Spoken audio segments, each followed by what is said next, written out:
Hello, this is Dr. Stephen Greer, and this is Conversations with Dr. Greer on the World Puja Radio Network. And I'd like to thank the folks at the World Puja Network for hosting us here every 2 weeks to bring you information and special guests. And I'm really pleased today to have with me David Wilcock, who has been involved in some of the work we've been doing for many years. He actually came to the Disclosure Project National Press Club event back in 2001, coming up on the 12th year anniversary of that event.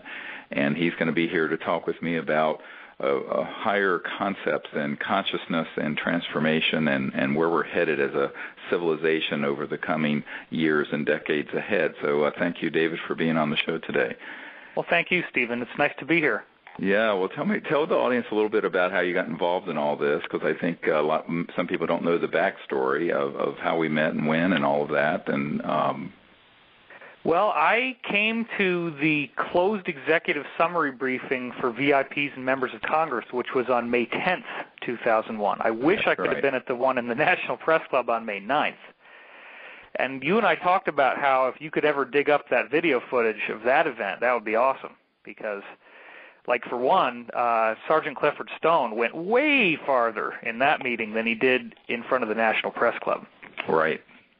Yeah, they all had more time, right? Yeah, and the vibe was amazing because here we are in this room with people who are either congressmen or their aides, and of course I was not educated enough to know who was who, but I knew there were some heavy players in that room. Right. I sat right behind Helen Thomas, who was the doyenne of the Western media, more or less.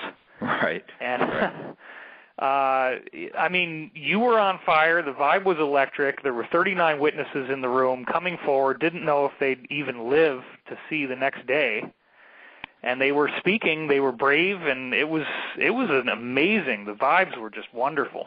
Right, and that sort of continued the process we started in 1995 when we had the first gathering, although it was closed at the Asilomar out there in California where you are, right. Near Monterey, and a lot of people don't even know this event happened. The people who filmed it and recorded that meeting stole all the footage. One of the problems we've had, so that everyone knows, is that because I don't know how to operate cameras and audio stuff very well, this has often been outsourced, and then the tapes disappear. And I'm embarrassed to say that this has happened too many times. But the Asilomar meeting in 1995 was an amazing event because we had cosmonauts, we had colonels from the KGB, we had, of course, Edgar Mitchell there, we had many other people who subsequently had passed away. Who were, and it was the first little gathering. It wasn't a great big one like that. I think maybe we had, maybe 15 people from the military and intelligence services. And, of course, then 2 years later, we did the briefings for Congress that were closed meetings where we had a dozen or so of these folks, and, of course, chairman committees, chair people of committees were there from the House and the Senate and the President and Vice President's office, as well as the Pentagon. And it was at that meeting where, some of the folks who had knowledge of the false flag operation where they would begin to roll out hoaxed information about an alleged alien attack on the planet were there, who at midnight or after the night before that briefing were spirited away into a secure facility out in Virginia so they couldn't testify that night in front of members of Congress. And I don't know if you even know that story, David, but it was an amazing drama that took place at the Westin Hotel there in Georgetown. Oh, I have not heard that story. It sounds, that kind of witness sounds like the guy A.H. in your book Disclosure. No, A.H. and I are still very much in touch. This other person he hasn't vanished. We've stayed in touch, but he essentially was threatened by the people he had worked with in a compartmented operation and told, do not talk about this, because he had been on an interagency committee with also some corporate folks where they had planned to use the man-made looking UFOs that Lockheed Martin and my uncle's old company, Northrop Grumman, have made that are anti-gravity vehicles, which, of course, have been fully operational since the 50s, as well as a number of other false flag decoy operations, little things that look like aliens that aren't, that are man-made, et cetera, and so on. And that, this guy was basically saying that when he was on this interagency committee in 1974, that everything was set up so they could hit a button and they could make something that would be 10 times scarier than anything we've ever seen take place, and it would be 100% man-made, but it would convince almost everyone on Earth, including people in the National Military Command Center, that it was some sort of an ET invasion attack. And that they. How does it make you feel to hear this stuff? I mean, well, the first time I heard it, I thought this is, excuse the expression, batshit crazy. I didn't believe it. Right. And then I heard it from that guy, and then I heard it from another person who didn't know that guy, and then I heard it from half a dozen others. And, what I discovered over the years is that 90% or more of the information out on the public airwaves on the History Channel or on the Internet or in movies that deal with the UFO subject is all concocted scare tactic propaganda that's been trying to build people to go from, the Cold War to terrorism to now asteroids, as Wernher von Braun predicted and Carol Rosin predicted, and now to this sort of this brave new world of there being a threat from the aliens, which of course is just nonsense. But what's interesting is the degree to which this had been planned and thought through over 40 years ago. Yeah, and movies are advertising. I've often likened it to the idea that if you just are standing there and all of a sudden there's a sword through your chest and you're dying, you don't have time to be scared. You're just like, oh, my God. And that's yeah, that's right. That's the first time I heard this stuff. I actually, to be honest with you, the first time I heard this information, I really didn't believe it, because when I first started out on this subject in 1990, I'd written to folks like Bud Hopkins and others, right. And I took everything at face value that those accounts were what they appeared to be, until I had people who came forward. This one man who lived out in Colorado had been, back in the early days before they had perfected these weird robotic-looking things like you see in Stan Romanek's videos that I've seen that are man-made. They had this guy had been on one of these anti-grav devices with a chemical warfare agent team that were doing abductions, and he said what we did, and he was a really short guy. He was like 4 feet something, and they did excellent what he called stagecraft to make him look like an ET. And they would do these things, and he says you wouldn't believe how many people who are in the political and military system and corporate system and other people in the public we've done so that we could move their stories through the UFO investigations abduction subcrowd so that would become the narrative about ETs and UFOs. And he says this was all being done decades ago. And, of course, when I heard that from one guy, these are all very credible military guys, I'm going, oh, come on. The first time I thought, come on. And, one guy said, you can never tell this story, Dr. Greer, because if you do, no one will believe it. And the people who have been at that level of clearance will be killed if they come forward and get named, because it's much more sensitive stuff than Sergeant Stone or others have come forward. Yeah, and as you know, Stephen, virtually every ET contactee report prior to Betty and Barney Hill, whatever it was, 1962-63, virtually every contact report prior to that time was of human-looking extraterrestrials who were totally benevolent, not Greys. Of course, yeah. Well, I know the facility where they've been making these things. And, right, so it's like the technology wasn't available until the 60s, and prior to that time, the only contact reports were the real ones where people were getting the good guys. Right. Yeah. Right, and you're so correct, and it's interesting because we went from the one era into this other, and the turning point, I think, is in this CIA document from 1953, before any of us were born, even me, and I'm about to have my 6th grandchild, believe it or not. A scary thought to most people. Geez, what a guy to have as a grandfather, huh? But the thing is that in 1953, the agency, the CIA, has a document that I acquired after I briefed the CIA director that talks about I'm quoting, the psychological warfare value of the UFO subject and in this same document, engaging Disney Studios and other big studios to make cartoons and movies about the subject for their psychological warfare value. Well, that's 60 years ago now, David. Well, Stephen, as soon as you start saying this stuff, here's what's going to happen for some people. Right now, they're feeling sick, their stomach is dropping, their blood pressure is dropping, they're feeling dizzy.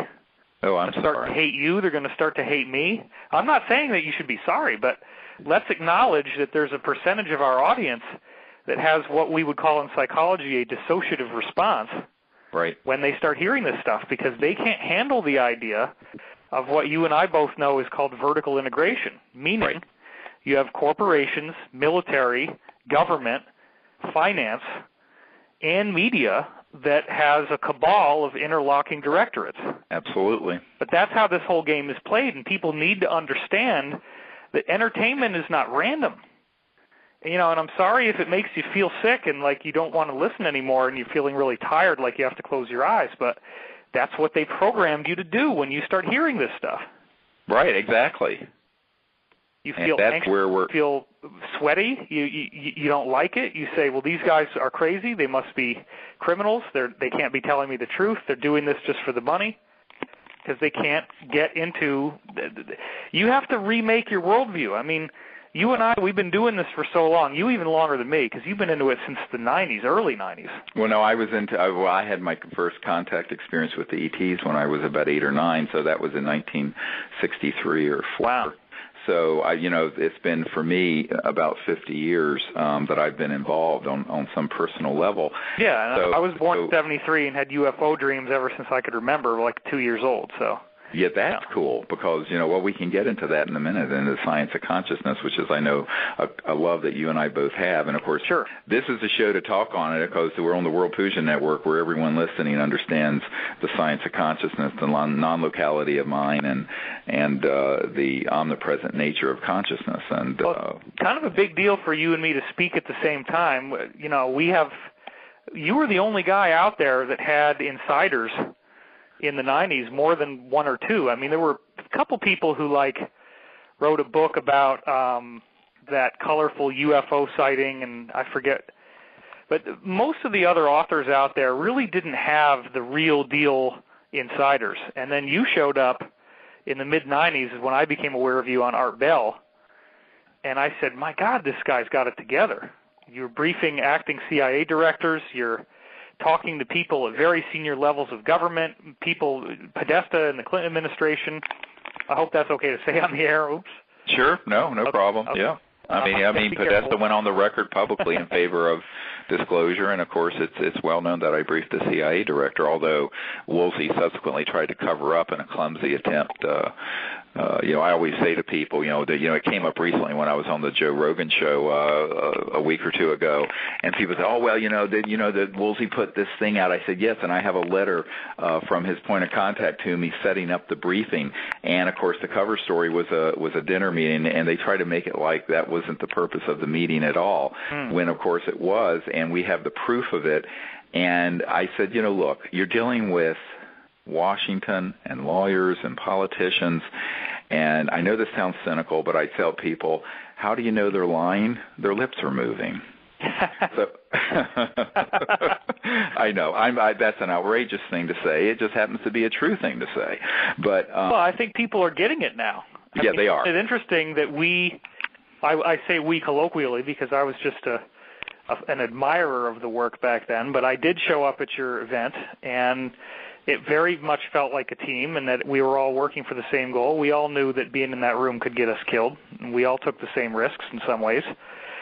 And then you got washed out by September 11th, just a few months later. The momentum for disclosure was building. Everybody was starting. I mean, you had the world's media in that room. I was there. When when Sergeant Clifford Stone broke down in tears describing extraterrestrial crash retrievals, the whole frickin' room leapt to their feet. And these are congressmen, congressional aides. Not one person in the room was a skeptic. And I was there, and I can confirm that. Right. Nobody was sitting there with their arms crossed, shaking their head, going, what a bunch of idiots these people are. I mean, it was electric. Right, and I think that's one of the things that we're trying to do with the film Sirius. Oh, by the way, can you come to the premiere? I hope you can make it to the premiere. I'm planning on it, yeah. I'm looking forward to it. Oh, great, because it's going to be at the LA Live premiere house there, the big one.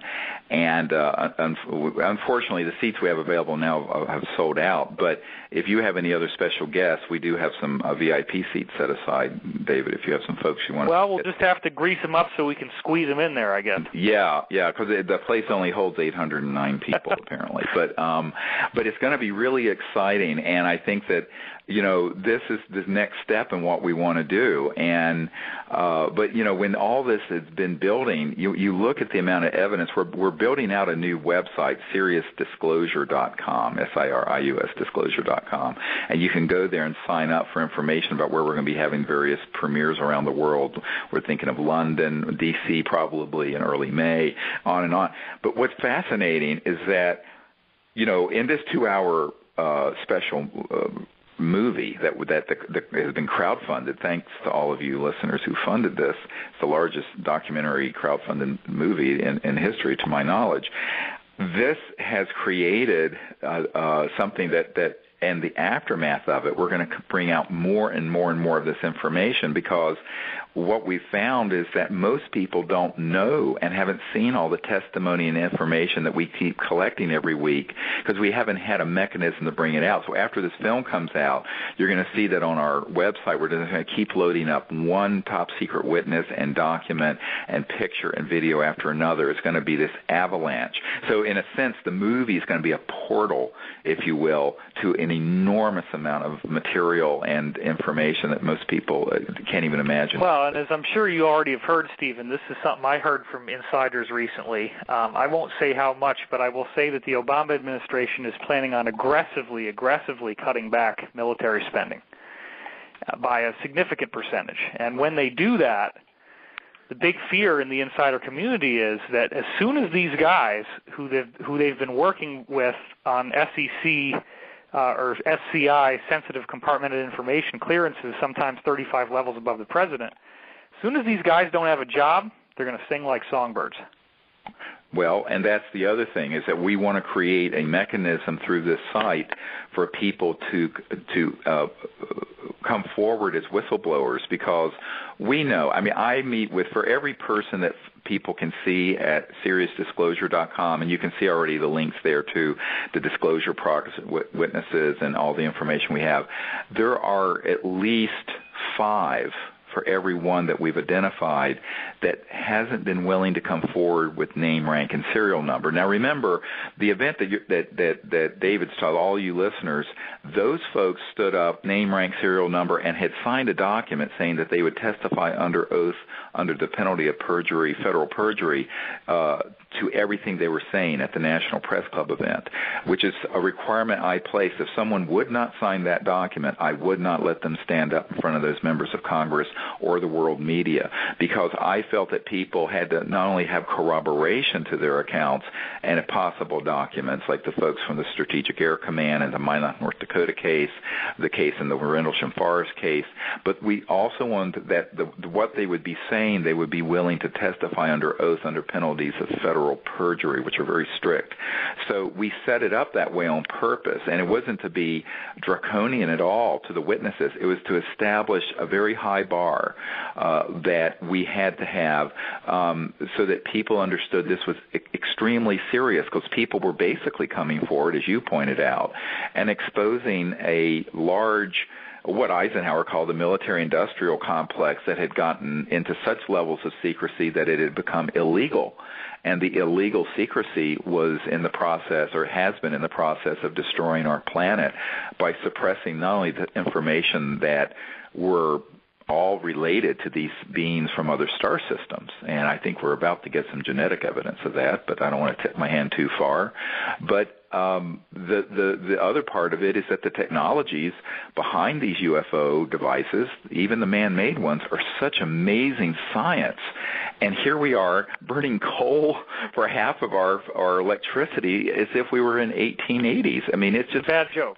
It's just ridiculous. And, I mean, imagine how we must be regarded by these other civilizations because, as Kaku says, we're not even a level 1 society yet. We're still here squabbling over resources, and we're going to build this Keystone pipeline bringing the tar sands out of Canada into the States when we haven't needed fossil fuels since 1908 when Tesla with Stubblefield had their Earth battery generator running his farm. Yeah, I wrote a New York Times bestseller book in 2011 called Source Field Investigations, and one of the things I quote in there is that the Federation of American Scientists showed that there were over 5,000 patents classified. You gave me that data, and I asked you if I could use it in the book. Sure. 5,000 patents of energy devices classified by the U.S. government, including anything that's over 20% efficient at converting energy. Correct. So you're automatically going to be attacked, bought out, threatened, or otherwise stopped if you invent anything that works better than coal, oil, or gas. But, that's the whole divide and conquer thing, David, that we're trying to overcome with the film Sirius, because what we want to do with this is that we have been resisting. We've had some very big distribution companies approach us. I won't say who. We're saying no at this point. Here's what I think needs to happen. Everyone listen up, sit up right now. A year ago, I was at a conference with about 1,000 people, and I announced the concept of doing this film. I said, but I think we need to make it so that every man, woman, and child on Earth becomes a distributor. And we're signing up with a online video on demand service so that you, for example, can host and send out that movie and send it out virally. And the people who view it, there'll be some nominal charge to see it. You'll get a percentage of that for everyone listening. Same thing for everyone on this call listening. Everyone can be an affiliate because it's this super program. It's this amazing program that'll let everyone. So if through your network 100,000 people saw it, you'd probably be able to have $100,000 to advance your research. If the Noetic Sciences people did it and had 100,000 people. The idea is that we want to create this viral juggernaut that puts it out there, but then all the proceeds that come to the company that has done the crowdfunding, Sirius Technology and Research, all of those funds are going to go into our energy fund to build our own lab. Why?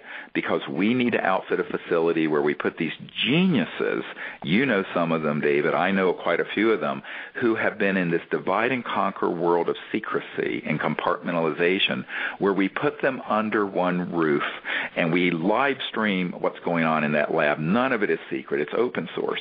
And we get these technologies built up. And with the information I'm sitting on, I think that in less than a year, we would have a version 1.0 device that would take us out of fossil fuels.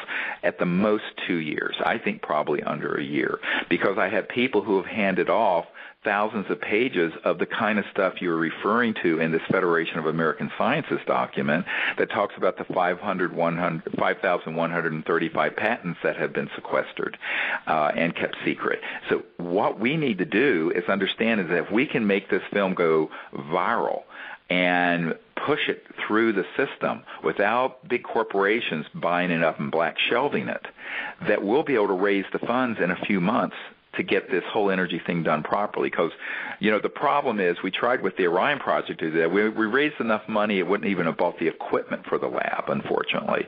I'm hoping this film will create enough awareness as a major motion picture documentary release to create enough revenue so that this laboratory and research facility, staffed with the best engineers, electrical engineers, physicists, materials management people, project management, will be able to stand up this year and begin to build out these systems, because we know a lot of people have them, but the ones who tried to do it the way you were suggesting, one lab at a time, one secret facility at a time, in their garage one at a time, those guys get picked off. They're either slapped with a national security order, which is what it's called, an NSO, their patents are seized, or they have, thugs that come in and threaten them. Or if that doesn't happen, they're simply bought out by a large corporation, and the technology is put on a black shelf. I know a man who's a United Airlines pilot, the 747, who grew up with an inventor who used to invent this kind of stuff, and it was, the big motor companies and oil companies would buy up his device and put it on a black shelf. He'd invent another one. He retired doing this. Well, of course, he made a lot of money, but it never got out to benefit Gaia and humanity. We've got to break this cycle where it's all about, inventor greed and the secrecy that you see in Silicon Valley and these high-tech centers.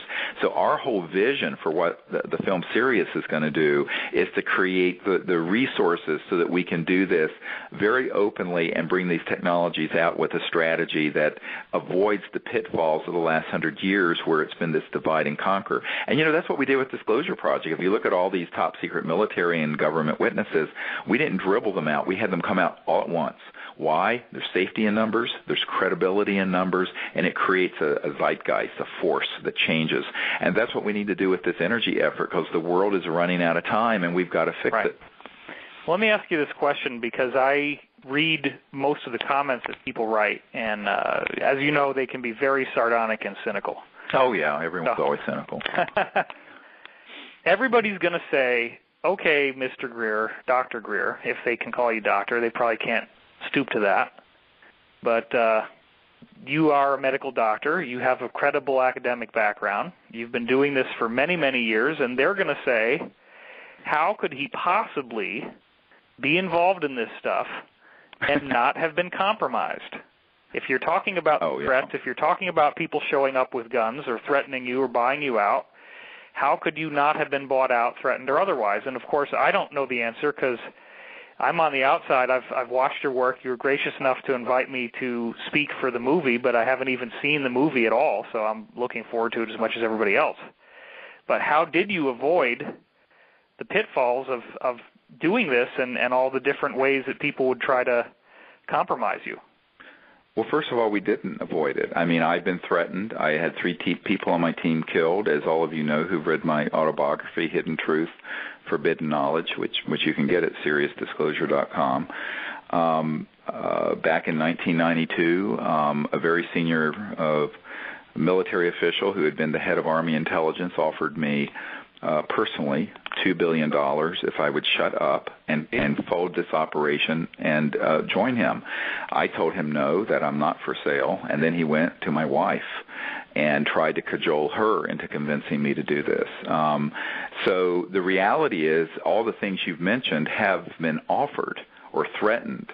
I just haven't taken the bait because I think I have my own moral compass. I don't consider myself a perfect person by any means, and anyone who spends any time with me knows I can be rather irreverent and profane and outrageous. However, I have my own moral compass, and when I was 17 years old, I had a near-death experience, and I had this divine consciousness, cosmic consciousness experience, so that I know there is no death. I also know that our conscious life being within our physical body goes on forever. And while I'm not religious, I have a very spiritual center, so that when I'm threatened, that's what I am anchored in, or when I'm offered a buyout, that's where I'm anchored in, because our time on this planet is really a very short period. And so I take that long view on this, and I think that is the only thing that ultimately is going to see you through the matrix, if you want to call it that, of threats and inducements and briberies and what have you.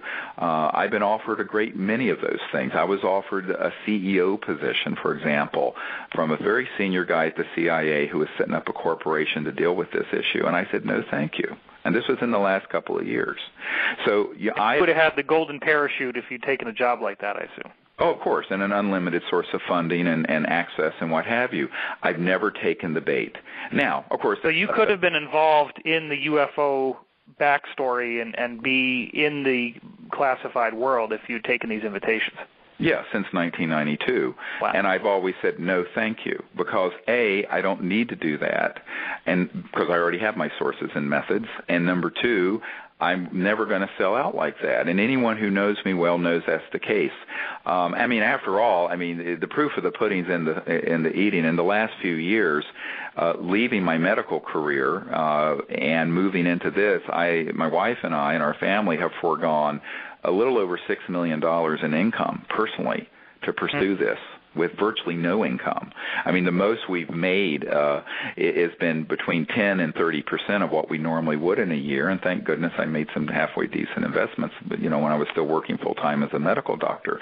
But most people wouldn't put up with this, and I have to say, most doctors' wives wouldn't. My wife is an absolute saint and amazing person, anyone who meets her. And I think that, the problem is that what you're describing is what has happened. I'll give you an example. Less than 3 years ago, we had a man under contract who knows how to build up these energy systems, and we had raised some funds through the Orion Project, which is an informational project, and people had given some funds, and this guy was working on one of these devices based on a lot of the Tesla work that he had done in his classified lab. His immediate intelligence handlers said, you may do this, just don't touch the propulsion systems, the things that make things fly and disappear into transdimensional space, because he's worked on those also. So he received this grant from us, and he was working on it down to his skiff, which is a secure communication intelligence facility. They're near Huntsville, Alabama, near the Marshall Space Flight Center and the Redstone Arsenal. Comes a former CIA director with a bunch of goons who threatened him. Now, this is in the last 3 years. This is not ancient history. And basically threatened him, his wife, and his career if he doesn't drop us and drop this. And so here was it. We try. So when people say, "Why don't you try just getting some people and putting some seed money out there?" and I said, "We've tried that. It doesn't work. We've got to do this with something where the whole world's watching, with a group of people in a lab, and the media is watching, and millions of people and eyeballs are on this project. And that's what we hope to do through Sirius. But in that case, and here was my heartbreak, is that this man was threatened. He put his tail between his legs and ran. Now, I'm telling you right now, and that the only measure of anything that matters on this subject is moral courage. And I'm so sick of hearing the morality of what passes as morality in this country. I could care less about, the stain on Monica Lewinsky's dress. What I'm concerned about, frankly, is the morality of people dropping humanity and the needs of the earth because they are personally threatened or they are personally offered a buyout. And David, that's what's happened for 100 years. We have got to figure out a way to rise to a higher state of consciousness of no fear, and the fearlessness comes from a spiritual state. As Krishna said to Arjuna on the battlefield, a little of this, with a capital T, eliminates all fear. And it's that state of divine consciousness. And that's what we have to kind of move and operate through to withstand the sort of threats and inducements and temptations that the intelligence community and the corporate world and secret government programs are extremely good at doing. But unfortunately, when you have a lot of these people working by themselves, and it's an engineer somewhere or a physicist somewhere, they get terrified and they run. And I think that this has been the most difficult thing we've ever tried to do.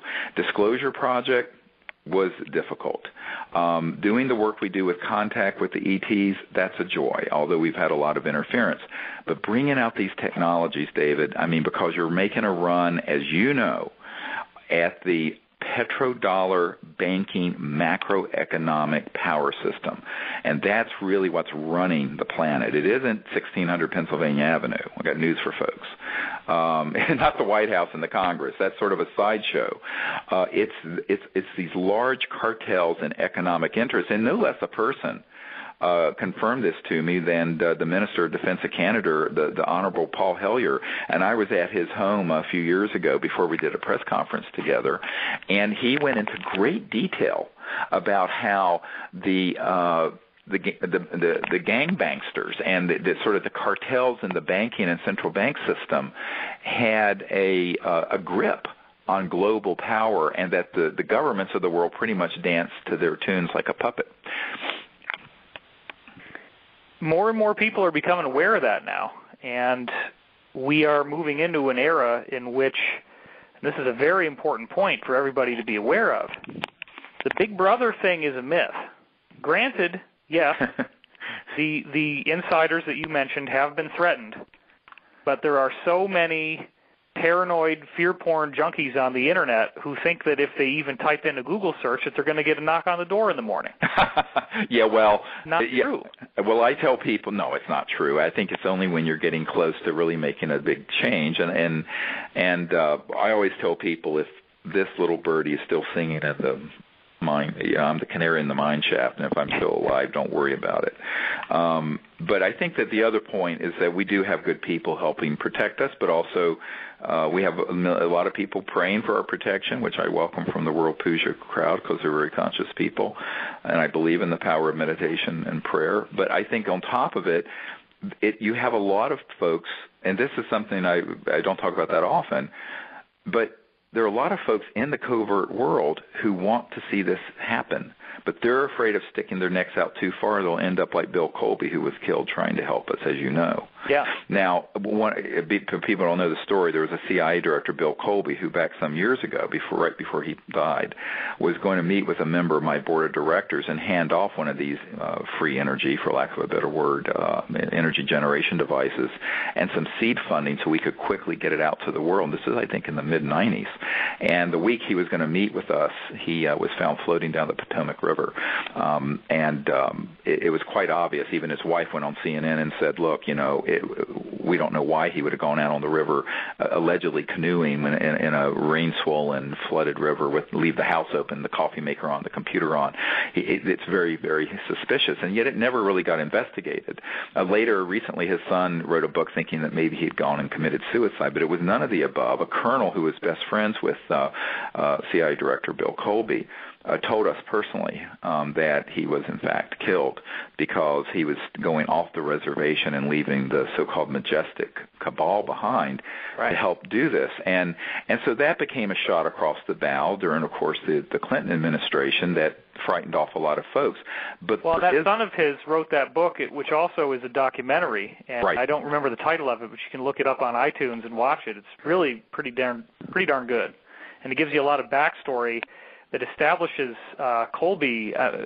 Colby was, just for people who don't know, I didn't know this till I watched the documentary, he was essentially the main fall guy who took the secrets of the CIA and exposed them post-Watergate, post-Vietnam, and basically was the guy who had to, apologize to the world and insisted that this was the only way we were going to move forward was to tell the truth. Right. And that's the most poignant part of the documentary, because you're seeing how this one man essentially embodied the secrecy of America and said, now is the time to tell the truth. And there's a strong leitmotif in the movie, subconsciously I felt it, that he was ready to do that cycle again on a much bigger level with you. That's what he was doing. And the filmmaker didn't do that in the film, but that's what I saw as soon as I watched it. Well, the filmmaker and the son and the family don't know what I'm talking about right now in this interview. And what I'm telling you is that, after my assistant, Sherry Adamack, died mysteriously, and there were 3 of us that got aggressive metastatic cancers the same month. And everyone died but me. I was the only one that lived. I was supposed to die first, as you know. Did you do hardcore juicing and a nutritional intervention? All that I did everything. Prayer, meditation, conventional medical, and everything you can think of. And so here I am. I'm still alive and free of it as far as anyone can tell.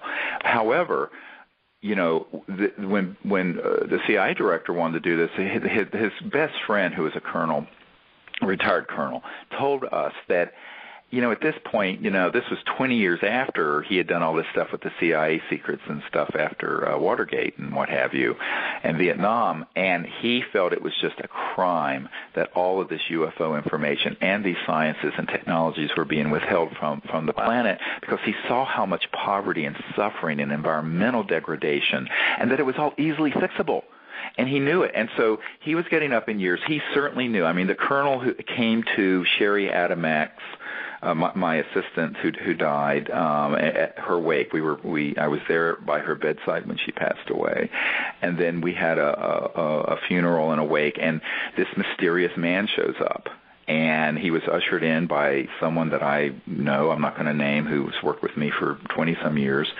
And it was this colonel who had been best friends with Colby, who had died not long before this had happened to us. And he said, look, the colonel said, we both have had terrible losses, but we can't look back. We just have to keep going forward. Wow. Now, I have to admit, I was very depressed for a couple of years, and it was very difficult. So, this has not been a cakewalk by any means. I don't mean to make people think it has been. But ultimately, you keep returning to your spiritual roots and the consciousness and the vision of, what kind of world could we have if the truth were known, if these science and technologies, if these patents were released, if it was known that we're all children of this fabulous conscious universe and that we have brother and sister planets out there that are populated with higher intelligent life forms. I mean, it is such a huge change in our society. And, of course, it's such a large change that it threatens the power structure, both religious and economic and technological and political and geopolitical. Just to show you how widespread this stuff is, I had a housemate who I used to live with in the house before I now rent it myself, but he had a friend of the family. His family, I won't say what it was, but he was part of a major technology company in the 80s that made a lot of money. Right. His father was like the VP of something or other in the company. And they knew this guy who had a defense job. And he just told me this one day because he wasn't even really into UFOs, and I started telling him this stuff, and he wanted to change the subject really quickly. Right. Because that's what most people do. They get really uncomfortable. But before he changed the subject, he said that they knew this guy from the defense industries, and on his deathbed, the last thing he said was, if you really want to know something interesting, I can tell you this with absolute confidence. Every form of technology you have ever seen in a science fiction movie, we already have it, and we're already using it. Correct. And this is just a guy who didn't even believe most of the stuff I told him, and this was just some little story from his own private file. Right. And I've never even told that story publicly before, but the point is there's lots and lots of little bits and pieces of information out there.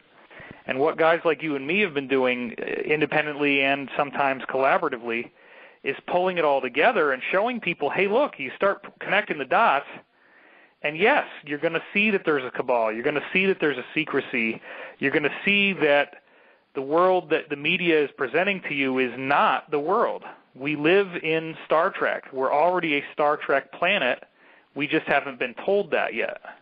Well, it's interesting because one of the things that a Lockheed Skunk Works man said to our team once was, anything you can imagine, they've already done at the Lockheed Skunk Works. So, and those of you who don't know, the Skunk Works are the super secret compartmented operations that Lockheed has, and one of the compartmented operations has dealt with ET technologies and also anti-gravity, so-called gravity control technologies up there near Palmdale and Lancaster and Edwards complex facilities, and also the ones out in other regions out in Utah and Nevada.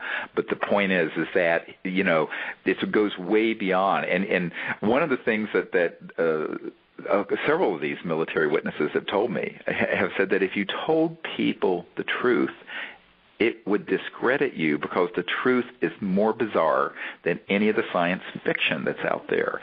And it really hides itself. They said it really is a self-concealing thing because we're more than 50 years into the public being miseducated and brainwashed about science, technology, religion, consciousness, education, you name it. And what's happened is that the truth is much more bizarre than any fiction, and therefore it is self-discrediting according to the metric of the mainstream media and mainstream academia. So it's really through the looking glass, and this is, what you said a little while ago is so true, that it's really a paradigm shift of reordering one's entire worldview. Well, think about the fact that when you go to school and you get a grade on a paper, you're basically told that the accuracy of your knowledge determines your value as a person. Right. If you don't have accurate knowledge in your mind, then you get an F grade, which means that you are a failure.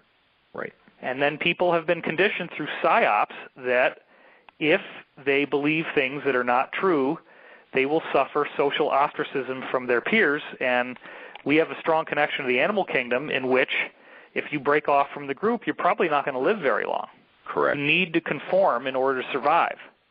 And so we have that. Right. We have that deep animal conditioning that says that if we possess incorrect knowledge, that we're a failure and that we're therefore at risk.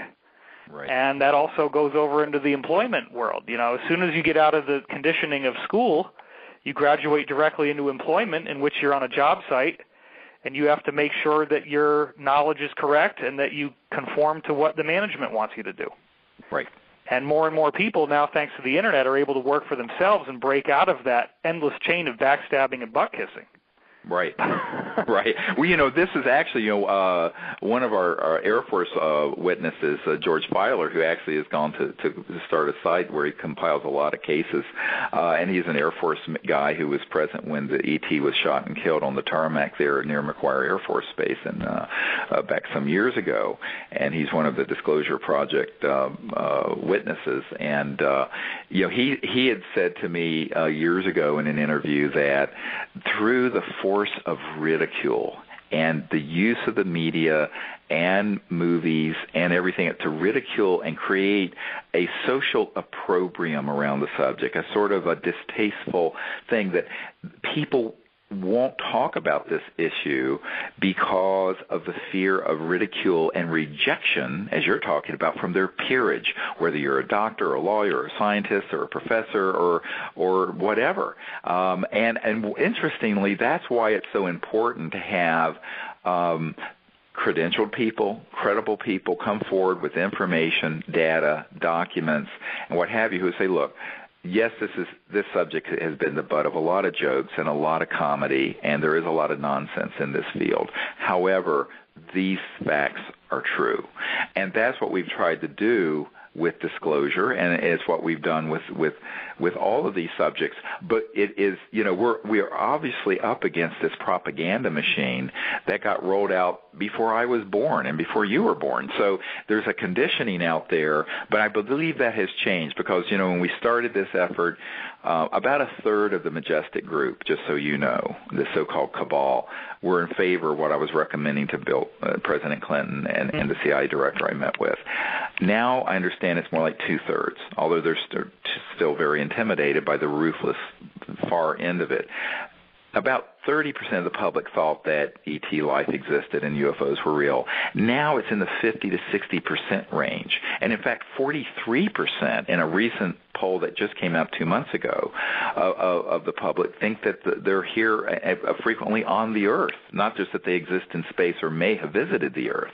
So the point I'm making is that there has been a huge shift on this, and yet within, quote, polite circles and academic circles in the mainstream media, this is still very much the giggle factor stepchild of news, and that's something that is going to need to change, and we hope to see that it changes further, but ultimately it changes by one person at a time coming out, speaking their truth, sharing the information, and then pointing to people to the credible evidence, documents, videos, photos of ET craft, top secret guys coming forward. Because I know that when I was on the Joe Rogan show, he didn't know, a lot of his listeners didn't know that we had that much evidence sitting around. But, of course, it is, but you have to go and look at it and read it. We're going to try to make it a lot more available because, we've never really had a professional webmaster and website, and that's what we're building right now. And before April 22nd, when we have the world premiere of the film Sirius in Los Angeles, we're going to have all of that information up so that the film will then link into the site, and there will be, because in 2 hours of the film you can only get a little bit of evidence, but then there'll be just, dozens, thousands of bits of information and whatnot in one place as sort of a clearinghouse, and that'll be very exciting. I hope to even have the entire briefing I put together for President Obama in 2009 in there, at least the parts that I'm allowed to put in. Well, that actually brings up another subject that I was already wanting to ask you. Maybe telepathically you got that. Yeah. Or not. It could just be that I'm just taking an opportunity. But I was recently tapped to be in a very, very popular television show, and I will not say which television show. But the production company contacted me, and they handed me a list of questions, and they spoke to me on the phone. Right. The focus of the show because they had seen that I was doing some really intense conspiracy theory type stuff on the Internet. The focus of the show, and they basically came right out and told me in the questions what they wanted. They wanted to take all of this stuff that's going on with people starting to wake up to the things that are going wrong in the world, and they wanted me to blame American presidents for all the problems. They wanted as many specific stories as I could come up with for American presidents causing all the problems in the world. And I had this phone consultation with them, and I said, look, the bottom line is you got oligarchs who have had dynastic financial control. This goes back to the Roman Empire, the Catholic Church. The Rothschilds took over Europe. The Rockefellers took over America. They pooled their resources into the Federal Reserve System. The U.S. dollar was outsourced in 1913. It's lost 96% of its value since then. $26 trillion were paid in bailouts to private banks, many of which were not American, and that's almost half of the global GDP.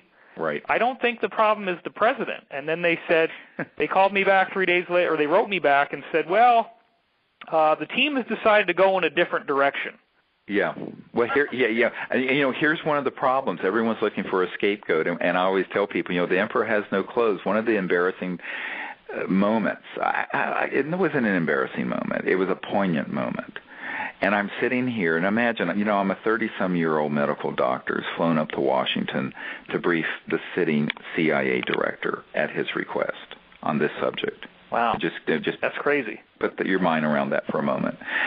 And, at the end of the meeting, it was almost a 3-hour meeting, I have a white paper that's in my first book, Extraterrestrial Contact, the Evidence and Implications. And one of the recommendations, there's a set of recommendations for the CIA director and the president of actions that need to be taken dealing with bringing this information out, the technology out, and stopping the secrecy. And the CIA director, Woolsey, looked at me and he said, Dr. Greer, how do we disclose that which we have no access to?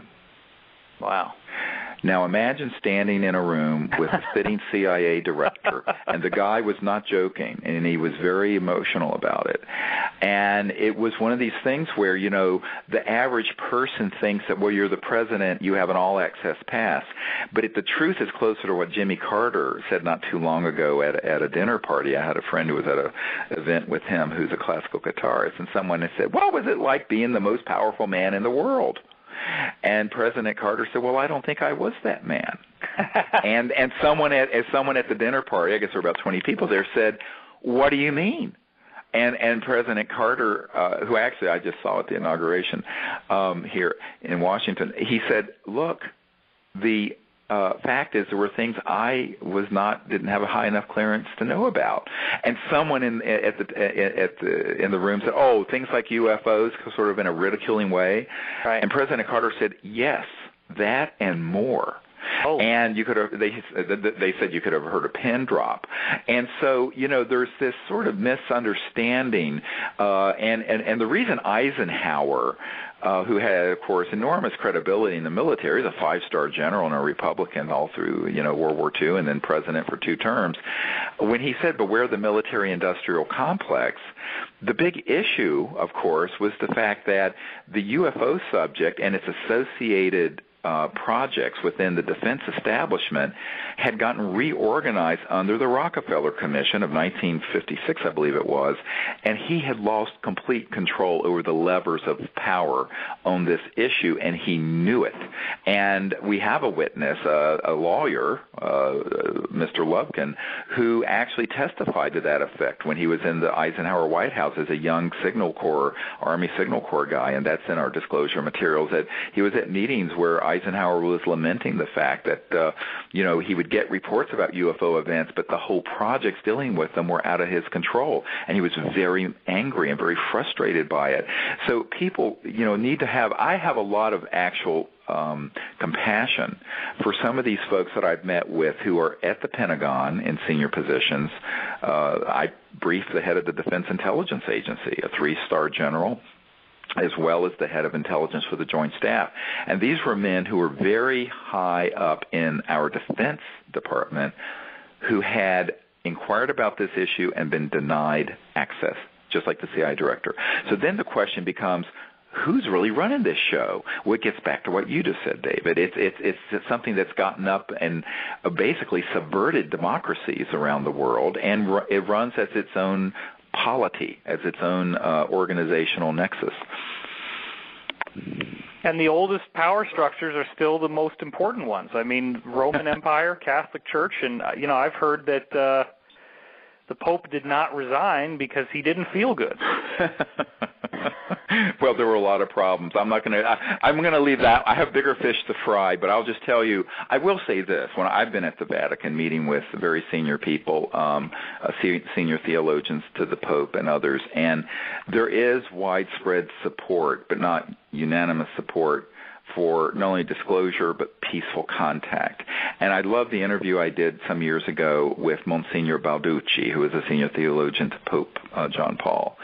And he and I spoke very frankly about this. And after I did the interview, which is in Italian, unfortunately, but we're going to try to get a full translation up and out fairly soon. But he turned to me and he said, I couldn't be having this discussion with you unless Papa, meaning the Pope, wanted me to. Whoa. And he said some amazing things.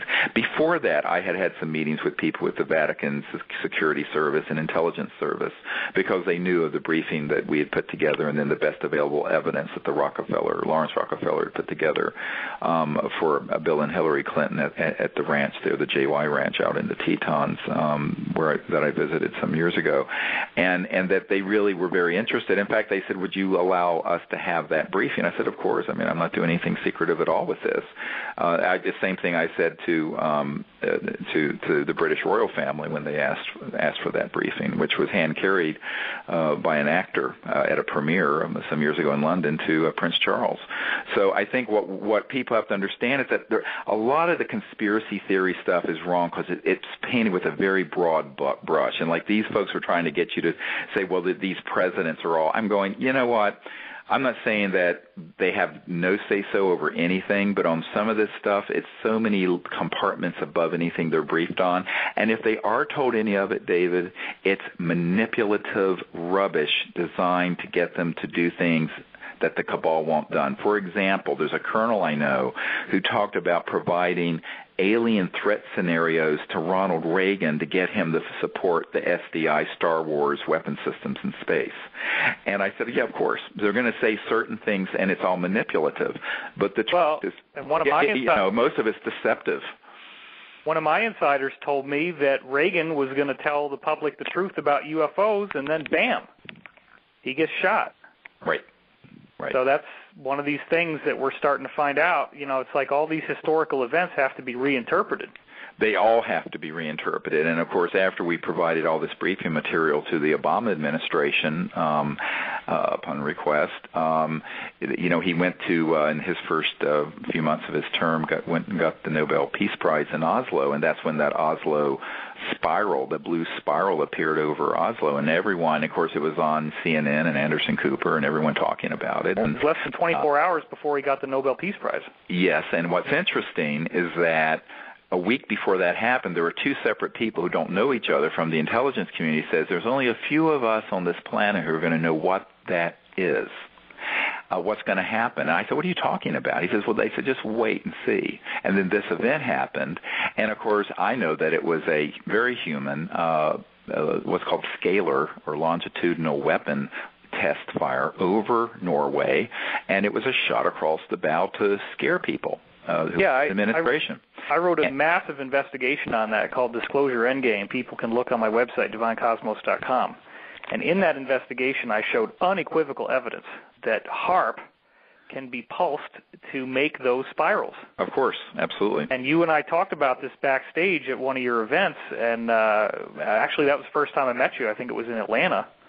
And other than the Disclosure Project 2001, that's the first time I reacquainted myself with you. But you had said something to me about how somebody told Obama, whispered in his shoulder, you really wouldn't like it if your plane flew one of those, would you? He flew into one of these, yeah. Right. And so I think this is, and when Carter was pushing on this and had the White House study group trying to get into the bottom of the UFO issue, there were two people who came into the Oval, the president's private office, that's right off the Oval Office, and said, sir, if you would like to complete your first term as president, you will keep your mouth shut about this. So, this kind of stuff is why. And here's the reason why you and I and everyone listening have to be the people to do. People say, when is disclosure going to happen? I said, we're doing it. And as you point out, as more and more of these movements take on momentum, and we're hoping the film Sirius will really push that momentum, we'll have more and more of these whistleblowers coming forward. And we'll have the ability to bring the science and technology out. Because ultimately, if at some point we can prove the energy generation science behind how UFOs are moving and getting here, then it really is game over. But it's not, and it's also the beginning of a new civilization where we don't have to be hooked into the petrodollar linear energy system that's cannibalizing and destroying the planet. And that's really, to be honest with you, people say, why are you doing this film? And I said, I'm doing it because we've got to have a mechanism to raise awareness and also raise the funds to create a professional research and development lab on these new energy issues. It can't be done in an amateur way and in a divided way. It has to be done in a way that's very well organized and well supported. And that's never happened. We'll spend $5 or $6 million. The city of San Francisco spent over $5 million just to have someone study how to get energy from the tide going in and out through the Golden Gate. Well, for that amount of money, we could build a lab and have these scientists bring out several versions of these new energy technologies. In the 1800s, John Keeley invented a way to use frequencies to dissociate hydrogen and oxygen out of water. Correct. And, of course, so did Stan Meyer. And a lot of people don't know that the Stan Meyer stuff really did work. But, of course, he dropped dead and took the secrets to the grave because his patents are full of false information because he was too paranoid. And that's one of the problems with these inventors is that they're always too secretive. And by the time they think they can get it out, something terrible happens. And we got to learn from this. It's best just to put it out there. That's what we've done with disclosure witnesses and documents.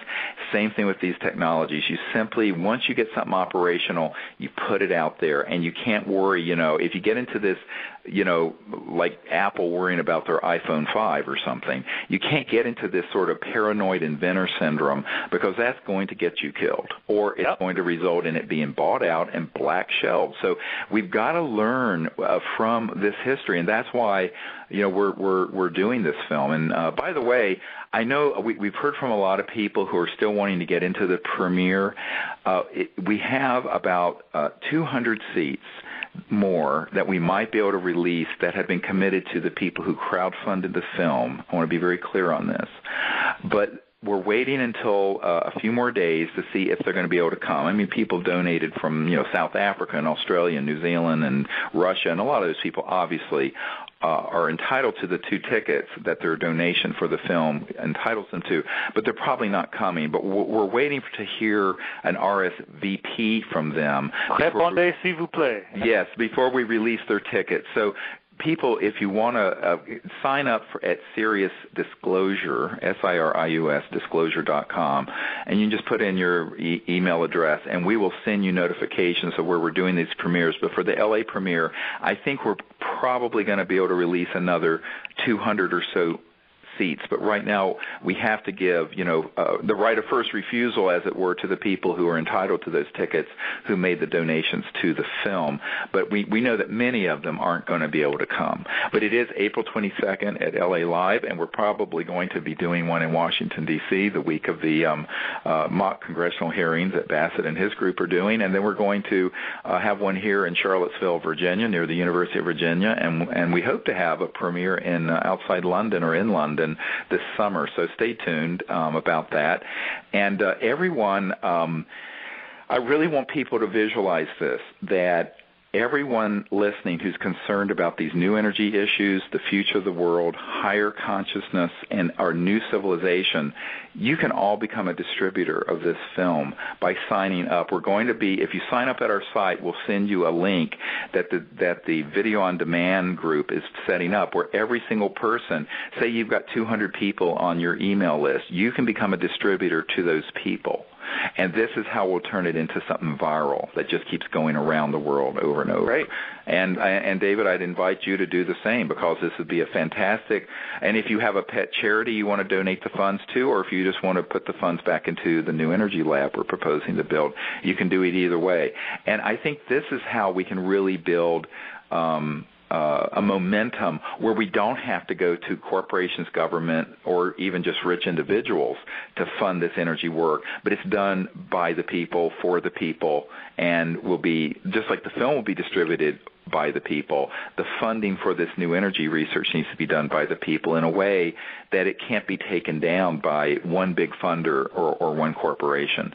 So this is the very viral new media model that we're wanting to experiment with, and all of you who are listening who won't be part of it, I appreciate your help in networking and making that happen. Stephen, I also want to point out that something you said back in the 90s when I was just a fan on the Internet, just like everybody else wanting to learn about this stuff, you had said publicity is protection. And it seemed such an oxymoron at first. What the hell is he talking about? If you go public, you're safe. But the thing people have to understand is that it's the strength in numbers that actually protect us, not being afraid that if you donate money or if you get involved that somebody's going to come after you. It's just the opposite. Correct. And that's what we did with disclosure, and that's what we've done with everything we've done with contact. Now we have thousands of people on CE5, Close Encounters of the Fifth Kind contact teams, and you can see a world map. There's a link from our site to that, and you can become this team, part of this team. By the way, all the contact, the meditation protocols, the electronic tones that we send out over radio waves to the ETs, the whole protocol is now on an Android app and an iPhone app that you can get, and it's linked from our store, and there have been thousands of people doing it. We recently got a report from a truck driver in Eastern Europe who was practicing these protocols, and an ET craft came right over his truck, and he stopped and had this amazing contact experience. Oh my God. So this is happening worldwide because that's the power of consciousness, and as you know, David, the whole morphogenic fields of a conscious, a super consciousness that is really what our individualities are linked into all the time, whether we're aware of it or not. Absolutely. All right. Well, this has been a wild ride. Thank you for bringing me on your show. I'm thank you, always David. amazed to hear your stories. It's like you are the only guy that's done all this stuff out there, and you really blazed the trail for the rest of us, and I might add that you did it during an era where the hate was much worse.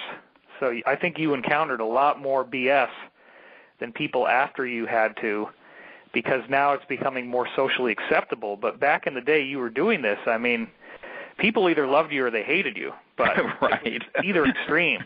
Right. Well, some things never change, but I do appreciate, David, you being on the show, and let's do it again.